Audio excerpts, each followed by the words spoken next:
now we are joined by CBS Sports Cap expert Joel Corry. Joel, how we doing? Doing great. How you guys doing? We're doing good. We're having an interesting conversation with our listeners on the text lines and between ourselves just about the second rounders. 30 of them holding out, saying, no, we won't go to camp unless we have these guaranteed contracts. What does that do? We got a lot of people on our text line saying this is dangerous, guaranteed contracts. How does this affect one's cap, and is it a big deal, or do you feel like this can easily be done if, say, all teams said, you know what, let's just give these guys their money and move on? That's oversimplifying the issue. It's not everybody's going to get fully guaranteed contracts. It's how much incremental progress can be made from last year. You didn't have anyone who had a fully guaranteed contract last year. The second pick got a fully guaranteed contract from the Texans, and the first pick from Cleveland got one. The big issue is agents are allowed to compare notes, collude, so to speak. Teams can't, although we know from the collusion decision that there's something going on with teams, to put it lightly. But number 8 is the problem, Tyler Shuck, quarterback. He's expected to win the starting job. His agents know this. They want a fully guaranteed contract at number 8. All the other agents know in between 2 and 8 know this.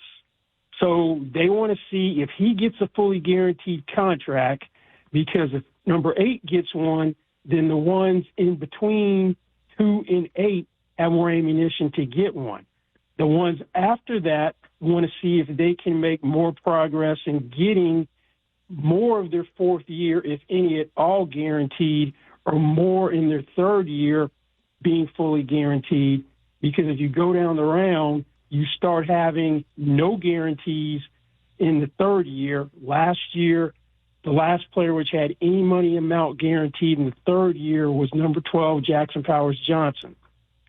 The last person last year to have any money guaranteed, and it was 2.4% of his 2.49% of his fourth year salary, was Max Melton, number 11 with the Cardinals. So it's not that everyone's trying to get fully guaranteed contracts. They're trying to make more progress, and the holdup is number 8, Tyler Shuck. Now, Joel, one of those picks that is prior to Shuck at pick 40 is Quinshon Judkins of the Browns, who has found himself in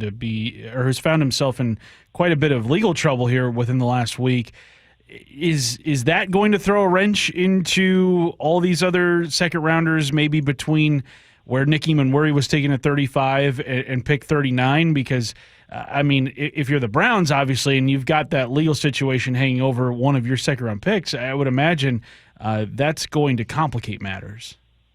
Yeah, it is going to complicate things for him. You're going to have to throw him out of the equation for everyone else.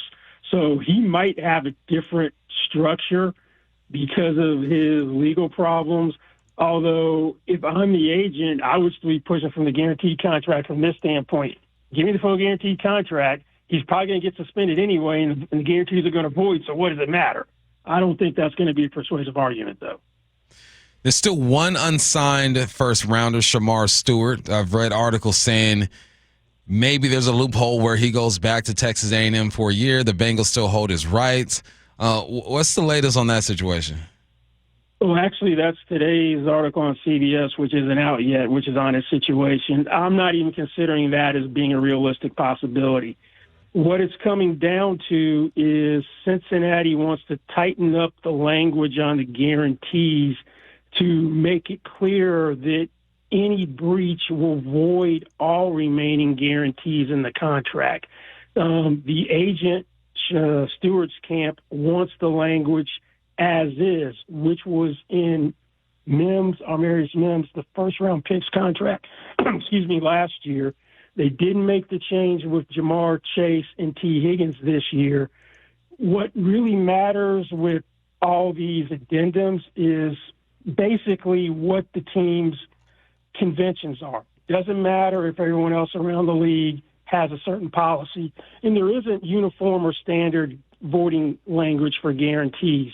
There's some differences between one team to another. For example, with the Dallas Cowboys and their first-round picks and rookie contracts, there are instances where your guarantees will void for a fine. That's unusual. In the Falcons contracts, there isn't any language about saying disparaging remarks about the team or the coaching staff or the front office voiding guarantees. That's in a lot of other teams' contracts. It's in the Bengals. So if you want, I can understand the point that the agent's trying to make. On principle, he's right. If it ain't broke, don't fix it. If you want this language change to make it clearer, give me something in return. One thing they could do is give him a better signing bonus payout. The last 3 first-round picks, the signing bonus has been half upon execution, half in December. You have to give him – there has to be some sort of trade-off if you want this language. You already had a problem with this guy in the whole situation because he didn't sign the participation agreement that draft picks typically sign before their contract is completed. He wanted more protection than what the Bengals offer in their language. They wouldn't change it. In that case, they were going with last year's language was good. So they're trying to have it both ways. Last year's language was good for the participation agreement, but last year's language is not good for the voiding of the guarantees. Joel, how much do you think the Players Association is in the ears of these unsigned second-round picks? As we know, the collusion case that was uncovered by Mike Florio and Pablo Torre a couple weeks ago has been at the forefront of all sorts of NFL conversation. Do you think that is impacting these negotiations amongst the unsigned second-round picks? That happens every year. The NFLPA always communicates with the agents. That's permissible. It is not permissible for teams to communicate with each other with ongoing negotiations. So John Snyder could not call up Andrew Berry and compare notes from we've got the 3rd pick, you got the 4th pick, what are you going to do? There's also nothing preventing David Mulugeta, who represents your first second-round pick, from calling up Todd France, who represents the player right behind him, or calling any other agent who's in the vicinity and seeing what their plan is or what they're going to do. You can have solidarity among agents in these negotiations. It's collusion if there's solidarity among the teams. Were you surprised with the contract that Sauce Gardner got?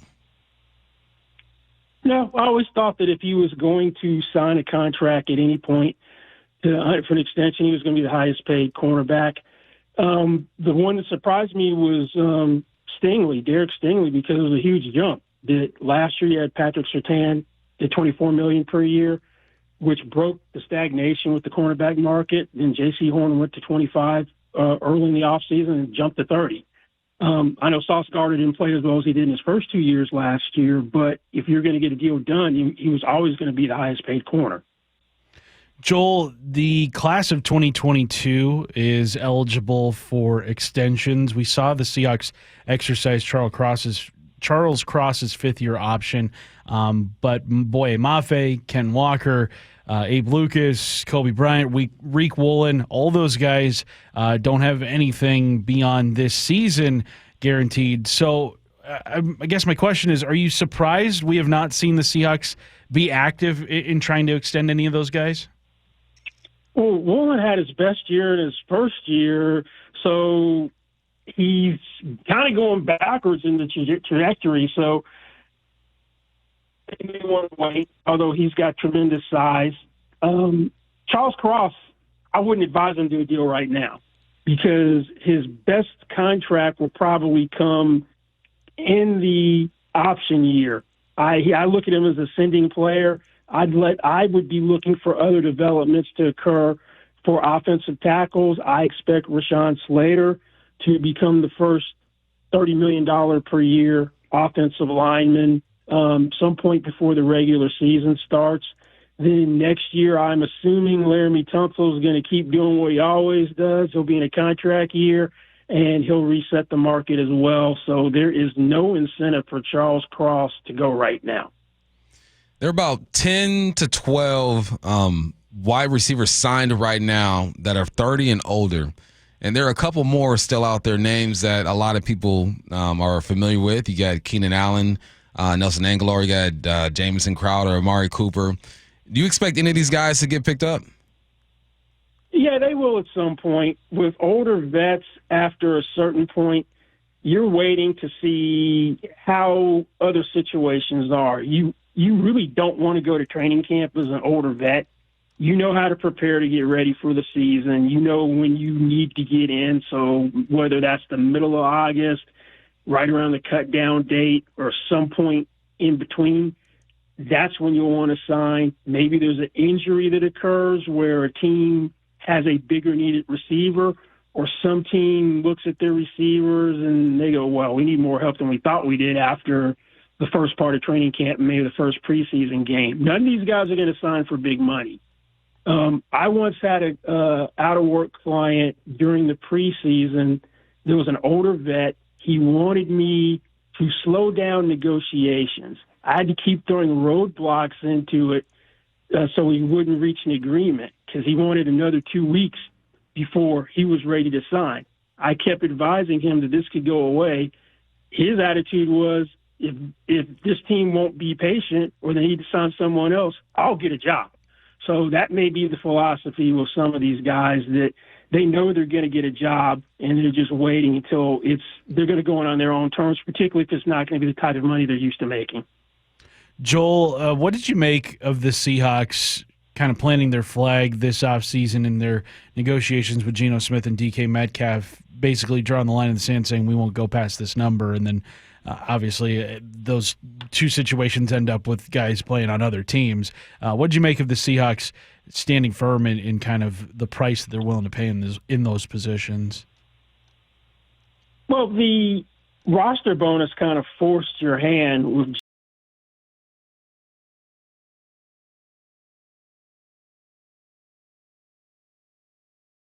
so if you wanted to trade him. I understood his position that I want out of here if you guys are drawing a line in the sand. From my understanding, is Metcalf wanted out just as much as Seattle didn't want to pay him, so that seemed to work out well for them. Hopefully, Darnold is an upgrade at quarterback. You've got Milroe waiting in the wings in case last year was an anomaly for Darnold. I call that more of a lateral move at quarterback, and we'll see how much Cooper Kupp has left, how much gas he has left in the tank. Hendrickson and Watt, still unsigned. These guys are both, 30 years of age. Hendrickson, 17 and a half sacks last year. Watt was in double digits as well. Is the holdup simply just because they're older and they want more money? And how do you foresee this thing ending up? Well, it seems like those aren't the only two players where having 3 as the first digit in your age is an issue. That's also a problem in Washington with Terry McLaurin. But Hendrickson in particular, 35 sacks past 2 years, more than anyone else, isn't showing any signs of slowing down. They allowed him to shop himself for a trade, didn't like what they could get in return. The danger with that is if he also starts getting an idea of what other teams are willing to pay him, then he's going to expect that if it's favorable from the Bengals. My understanding is they don't want to make a longer-term commitment. All these guys can rightfully say, I'm not falling off of a cliff. I'm still playing at a high level, so age isn't really a concern with me. Teams don't necessarily look at it that way. I have more confidence in T.J. Watt getting a deal done at some point before the regular season starts than Trey Hendrickson, just because the Bengals can sometimes take a I don't care attitude. And I say that because years ago, they didn't care if Carson Palmer retired. They were letting him sit at home until Jason Campbell got hurt and the Raiders needed a quarterback.